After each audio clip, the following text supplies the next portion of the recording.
اللهم إني أستخيرك بعلمك، وأستقدرك بقدرتك، وأسألك من فضلك العظيم، فإنك تقدر ولا أقدر، وتعلم ولا أعلم، وأنت علام الغيوب.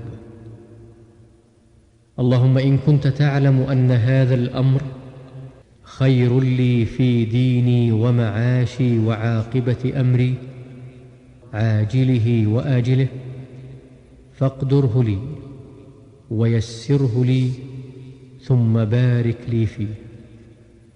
وإن كنت تعلم أن هذا الأمر شر لي في ديني ومعاشي وعاقبة أمري عاجله وآجله، فاصرفه عني واصرفني عنه، واقدر لي الخير حيث كان، ثم أرضني به.